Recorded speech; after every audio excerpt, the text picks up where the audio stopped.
Son zamanlar insanların ən çox əziyyət çəkdiyi, şikayət etdiyi mövzulardan biri özlərini daim yorğun hiss etmələridir. Bu videoda yorğunluğun mümkün səbəblərindən bəhs edəcəm. Videoya keçmədən öncə, əgər psixologiya haqqında elmi mənbələrə əsaslanan doğru məlumatlar almaq istəyirsinizsə, kanalımı izləyə və hər hansısa çəkməyimi istədiyiniz, danışmağımı istədiyiniz mövzular varsa, rəylərdə bunu bildirə bilərsiniz. Rəylərin hamısını oxuyuram və mümkün olduqca da cavablamağa çalışıram. Yorğunluğun psixoloji səbəblərinə keçməmişdən öncə ilk əvvəl bir neçə fizioloji səbəbi istisna etməliyik. Birdən-birə özünüzü yorğun hiss etməyə başlamısınızsa və bu yorğunluğun hər hansısa bir məntiqli açıqlaması yoxdursa, yəni həyatınızda iş yükünüz artmayıbsa, böyük bir dəyişikliklər olmayıbsa, birdən-birə yorğun hiss etməyə başlamısınızsa və uzun müddətdir ki, hər hansısa bir fizioloji kontrol etməmisinizsə, həkimə müraciət eləməmisinizsə, bir gedib yoxlanmaqda fayda var. Çünki praktikada görürük ki, bir çox xəstəliklərin simptomları psixoloji xəstəliklərlə eyni ola bilir. Yəni insan özünü yorğun, motivasiyasız, iştahsız hiss edə bilir və bu həm fizioloji xəstəliklərin, həm də psixoloji xəstəliklərin simptomları kimi müşahidə olunur. Bunu videonun başında söyləmək istədim, çünki söyləyəcəyim digər səbəblər daha çox psixoloji səbəblər olacaq. Sadəcə olaraq burada variant sizin hər hansısa böyük bir xəstəliyiniz olması deyil. D vitamini, dəmir əksikliyi, maqnezium əksikliyi və sair kimi vitaminlərin azlığı, əksikliyi sizdə bu yorğunluq şikayətinin yaranmasına səbəb ola bilər. Fizioloji problemləri istisna etdiyimizə görə artıq psixoloji problemlərdən danışa bilərik. Biz insanlar çox zaman özümüzdə mənfi adlandırdığımız və xoşagəlməz duyğular hiss etdikdə birdən-birə bunlardan qurtulmağa çalışırıq. Yəni birinci hədəfimiz sadəcə olaraq o hissdən, o duyğudan qurtulmaq olur. Məsələn, vücudumuzda hər hansısa bir ağrı hiss etdikdə, özümüzü motivasiyasız hiss etdikdə, darıxdıqda, yorğun hiss etdikdə ilk etmək istədiyimiz şey bu hisslərdən qurtulmaq olur. Amma insan orqanizmində bu hisslərin bir rolu var. Bu da bizə xəbərdarlıq siqnalı göndərmələridir. Yəni bədəninizin hər hansısa bir yerində əgər bir problem varsa, ağrı hiss etməyə başlayırsınız.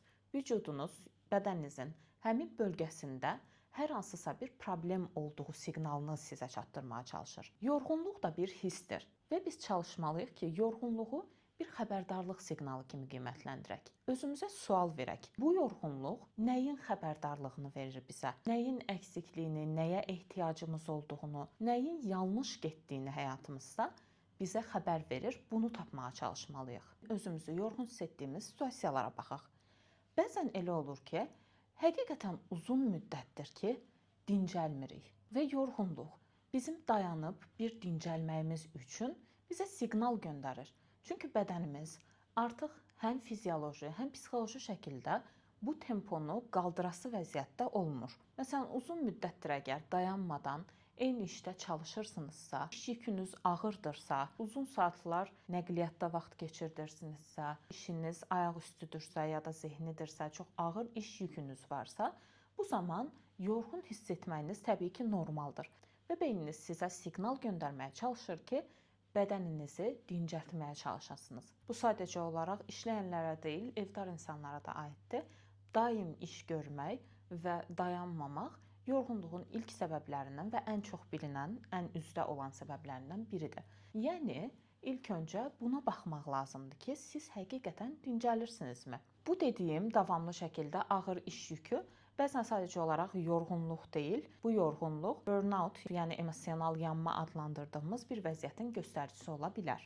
Bəzən iş yükü ağır olmasa, yorğun olmağımıza səbəb olacaq qədər aktiv olmasaq belə, hər günü eyni tip yaşamaq bizdə yorğunluq yarada bilər. Yəni hər gün dayanmadan eyni şeyləri edirsinizsə, bu temp heç bir şəkildə pozulmursa, iş yükünüz ağır da olsa, yüngül də olsa, bir müddət sonra bu sizdə yorğunluğun yaranmasına gətirib çıxarda bilər. Çünki bütün günləri eyni şəkildə yaşamaq və hər hansısa bir fərqlilik etməmək uzun bir müddət eyni şəkildə yaşadıqda, günlər keçsə belə bütün günlər eyni olduğu üçün həm zaman anlayışımıza təsir göstərir bu, eyni zamanda da bizim çox yorğun hiss etməyimizə səbəb ola bilir. Ümumiyyətlə müasir dövrün insanları olaraq biz daim nə iləsə məşğuluq. Sadəcə olaraq iş görmək deyil, boş zaman anlayışı belə hal-hazırda itmiş durumdadır. Baxdığımız zaman darıxmaq duyğusunu axırıncı dəfə nə vaxt yaşamışıq, Yəni söhbət hər hansısa bir emosional problemdən getmir.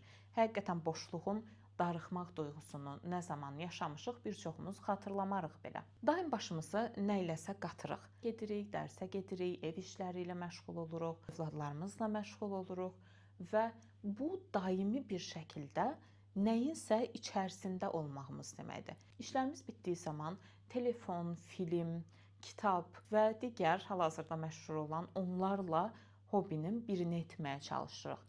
Daim məşğul oluruq. İstirahət günlərində də nəsə etməyə çalışırıq. Etdiyimiz hər şeyin bizə yararlı olmasını düşünə bilirik bəzən, amma o darıxma payını özümüzə verə bilmirik. Yatarkən belə əlimizdə bir telefon olur və daim yenə də məşğul oluruq. Yəni bu nə fizioloji olaraq, nə də psixoloji olaraq bizim dinc hiss etməməyimizin ən mühüm səbəblərindən biridir hazırda.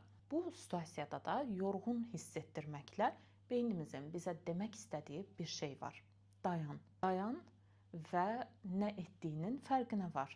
Davamlı şəkildə nə isə etmək bir çox hallarda müsbətdən çox mənfi cəhətləri ilə geri dönməyə başlayır bizə. Deyə bilərsiniz ki, bəlkə mənim iş yüküm o qədər də ağır deyil. Əksinə heç bir şey etmirəm. Demək olar ki, bütün günü uzanıram, dincəlirəm, boş otururam, amma yenə də özümü yorğun hiss edirəm. Burada birinci olaraq fiziki aktivliyin olmamasından bəhs eləmək olar. Əgər fiziki aktivlik yoxdursa, yuxunuz, iştahınız yerində deyilsə, bu zaman yorğun hiss eləyə bilərsiniz özünüzü. Əgər sağlam olmayan həyat tərzi sürürsünüzsə, bu sizdə yorğunluq başda olmaqla bir çox psixoloji simptomun özünü göstərməyinə səbəb ola bilər. Amma eyni zamanda bir çox psixoloji problemlər də bu doğru olmayan həyat tərzinin yaranmasına səbəb ola bilər. Hər hansısa birini düzəltdiyimiz zaman həyatımızda müsbət dəyişikliklərin olduğunu görə bilərik. Daha əvvəl dediyim burnout, yəni emosional yanma sindromuna oxşar bir şeydən bəhs eləyəcəyəm. Bu da şəfqət yorğunluğudur. Şəfqət yorğunluğu əsasən insanlarla çalışan insanlarda özünü göstərir. Yəni psixoloqlarda, həkimlərdə ağır travma almış insanlarla çalışılan zaman uzun müddət o insanların psixoloji problemlərinə oxşar problemlər yaşamağa başlayırlar mütəxəssislər. Bu eyni zamanda işləməyən insanlara da aid ola bilər. Əgər uzun müddətdir ailənizdə ağır problem yaşamış bir insan varsa və onunla birlikdəsinizsə, daim ona qayğı göstərməyə çalışırsınızsa, bu zaman özünüzü psixoloji olaraq da, fizioloji olaraq da yorğun, tükənmiş hiss edə bilərsiniz. Və ya çox yaxın olduğunuz bir insan çox çətin bir dövrdən keçib. Hər hansısa bir itkisi var, travma alıb və ya ayrılma dövründədir və daim onunla danışıb, daim ona dəstək olmağa çalışırsınız. Bu çətin situasiyadan keçən bir insana müvəqqəti olaraq dəstək olmaqdan söhbət getmir. Əgər onda da artıq patoloji bir səviyyədə problem özünü göstərməyə başlayırsa, uzanmış hüzün pozuntusu, posttravmatik hallar özünü göstərirsə, o insanla daimi kontaktda olmaq, özünün hisslərini basdıraraq ona köməklik göstərməyə çalışmaq, daim başa düşən tərəf olmaq, o insanın özünü yaxşı hiss etdirmək üçün çabalamaq, bəzən özünüzü yaxşı hiss etdikdə və ya bir uğur qazandıqda o insanla bunu bölüşməkdən çəkinmək və bir müddət sonra artıq neqativ bir abu-havaya bürünmək sizdə yorğunluq duyğusunun yaranmasına səbəb ola bilər. Bununla bağlı ayrı bir video çəkəcəm, amma yenə də həm psixoloji, həm də fizioloji xəstəliyi olan insanlara baxım verən şəxslərin, onlara qulluq edən şəxslərin də bir o qədər diqqət görməli olduğunu düşünürəm. Yorğunluğun digər bir səbəbi anda qala bilməməkdir. Bir çox hallarda psixoloji sağlamlıq göstəricilərindən biridir anda qala bilmək. Biz insanlar digər canlılardan gələcəyi və keçmişi düşünə bilmə qabiliyyətimizə görə də fərqlənirik. Gələcəyi və keçmişi düşünmə qabiliyyəti bizi keçmişdən öyrənməyə, gələcəyimizi planlamağa köməklik göstərmiş olur. Amma bu düşüncələr sərhəddi aşdığı zaman ya keçmişdə ilişib qalıb, ya da daim gələcək haqqında düşündüyümüz zaman da yorğun hiss edə bilirik. Bir həyatı yaşayırsınız, o həyatın içərisindəsiniz, amma o həyatı yaşadığınız anı hiss edə bilmirsiniz. Ya keçmişdə ilişib qalmısınız ki, keçmişdə ilişib qalma bir çox hallarda depressiya və yaxud da posttravmatik pozuntularda gördüyümüz şeylərdən də biridir. Ya da təşvişlə bağlı problemlər, yəni gələcək haqqında daim düşünmək, daim qorxmaq, qayğılanmaq və bunun haqqında düşünməkdən yaşadığımız ana fokuslana bilməmək, necələr yatmaqda problem çəkmək yorğunluğun ən əhəmiyyətli səbəblərindən biridir. Biz yaşadığımız anı hiss etmədikdə o qədər tükənirik ki, artıq özümüzü yorğun hiss etməyə başlayırıq. Yorğunluğun ən çox özünü göstərdiyi, lakin bizim bir çox hallarda diqqət yetirmədiyimiz hallar isə özünü ifadə edə bilməməkdir. Əgər yaşadığımız həyatda, yaşadığımız mühitdə, çevrədə, ailəmizdə, dostlarımızın yanında özümüzü anlaşılmış hiss etmiriksə, özümüzü ifadə etməkdə çətinlik çəkiriksə, necə hiss etdiyimizi, necə düşündüyümüzü ifadə edə bilmiriksə, ifadə etdikdə anlaşılmayacağımızı düşünürüksə və ya həqiqətən ifadə edirik, amma anlaşılmırıqsa, bu zamanda yorğunluq yarana bilər. İnsanlar sosial varlıqlardır və bir çox psixoloji problemin kökündə münasibətlər durur. Əgər biz digər insanlarla münasibət qurduğumuz zaman anlaşılmadığımızı düşünürüksə, yalnız hiss etməyə başlayırıqsa, özümüzün çətinliklərimizi, xoşbəxtliklərimizi, uğurlarımızı ya da uğursuzluqlarımızı paylaşa bilmiriksə, bütün bunların yükü ilə birlikdə yaşayırıqsa, anlatsam anlaşılmayacağam düşüncəsinə sahib isə bu zamanda təbii ki, özümüzü yorğun hiss edəcəyik. Bu situasiyada olan insan iki yol seçir. Ya özünü digər insanlara qapadır, hisslərini, duyğularını, düşüncələrini artıq heç kimlə bölüşmür, dostluqlarını, münasibətlərini limitləməyə, sərhədləməyə başlayır. Digər situasiyada isə sosial maskalardan istifadə eləməyə, özünün olduğu, olmaq istədiyi bir insan kimi deyil də, o mühitin tələb etdiyi bir insan kimi davranmağa başlayır. Yorğunluğun bir digər səbəbi isə yanlış istiqamətdə cəhd etməkdir. Bəzən biz bir şeyi əldə etmək üçün çox çalışırıq, çox çabalayırıq. Amma o bizim üçün doğru istiqamət olmur və yaxud da o istiqamətə getdiyimizdə istifadə etdiyimiz yollar bizim üçün doğru yollar deyil. Amma biz qarşılaşdığımız problemi əgər orada analiz edə bilmiriksə, alınmadığı halda eyni şeyi cəhd eləməyə davam ediriksə, bu zamanda özümüzü yorğun hiss eləyə bilərik. Yanlış anlaşılmanı aradan qaldırmaq üçün belə bir şey deyim. Bir şey çox istəmək və onun üçün əlindən gələni ardına qoymamaq, daim çalışmaq onun üçün çox gözəl bir şeydir. Amma bəzən elə olur ki, biz doğru olmayan bir hədəf üçün doğru olmayan bir yoldan istifadə edirik və bu zamanda heç vaxt nəticə dəyişmir və biz doğru olmayan şeyi yenə də təkrarlamağa davam edirik. Bir nümunə verin, idman zallarında velosipedlər var və həmin velosipedlər bir yerə getmir, düzdür?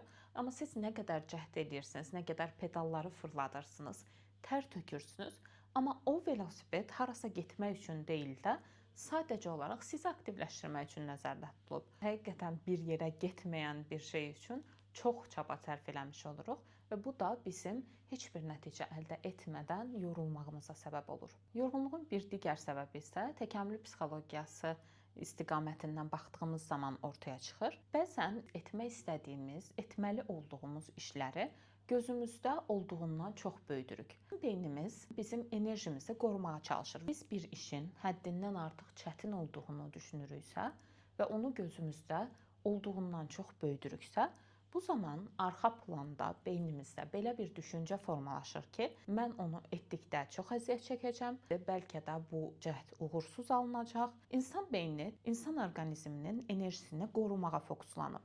Buna görə də bir iş gözünüzdə həddindən artıq böyüdüyü və o işi edə bilməyəcəyinizi düşündüyünüz zaman, burada artıq beynimiz məntiqli olanın o işi etməmək olduğuna qərar verə bilər. Çünki əgər siz bir şeyə həddindən artıq efor xərcləməlisinizsə, bu sizin çox enerji sərf etməyinizə səbəb olacaq. İkincisi də bəlkə də çox enerji sərf edəcəksiniz, amma o iş alınmayacaq və buna görə də enerjini qoruma moduna keçirsiniz. Yəni boşuna o qədər əziyyət çəkmək əvəzinə heç bir şey etməyərəkdən o enerjini qorumağa çalışırsınız. Bu zaman isə yorğunluq hissi nəyinsə nəticəsi kimi deyil də, boşuna enerji israfının qarşısını almaq üçün ortaya çıxmış bir hiss olur. Gördüyünüz kimi yorğunluğun səbəbləri çox müxtəlifdir. Önəmli olan bizim yorğunluğu qurtulmaq istədiyimiz mənfi bir duyğu kimi qiymətləndirməyimiz deyil, onu bir siqnal kimi görməyimizdir. Bu yorğunluğu üstümüzdən atmaq əvəzinə, bu mənfi duyğudan birbaşa qurtarmaq əvəzinə bunu müsbət bir hal kimi qiymətləndirib, bu yorğunluq mənim bədənimdə, mənim psixikamda nəyin doğru getmədiyini, həyatımda nəyin doğru getmədiyini mənə xəbər verməyə çalışır deyib, Özümüzü dinləməyə çalışmaq da ən yaxşı şey bu situasiyada. Bəlkə də çox çalışırsınız, bəlkə də dayanmırsınız. Bəlkə də bir şeyləri gözünüzdə çox böyütmüsünüz. Bəlkə də uzun müddətdir öz hisslərinizi basdırıb başqa insanlar üçün başqa cür olmadığınız bir insan kimi davranırsınız. Bəlkə də uzun müddətdir özünüzü unudub başqasına qayğı göstərirsiniz. Bəlkə də anda qala bilmir, ya keçmişin yorğunluğunu çiyinlərinizdə daşıyır, ya da gələcəyin təşvişi ilə boğuşursunuz. Bəlkə də bunların heç biri deyil və sadəcə olaraq həyatınız uzun müddətdir tək tip davam edir və hər gününüz bir-birinizin eynisidir. Bu videonu izləyirsinizsə, böyük ehtimalla özünüzü bu cür yorğun hiss edirsiniz. Səbəbiniz bu videoda saydığım şeylərdən tamamilə fərqli də ola bilər. Çünki hər bir insanın yaşadığı həyat özünə məxsusdur.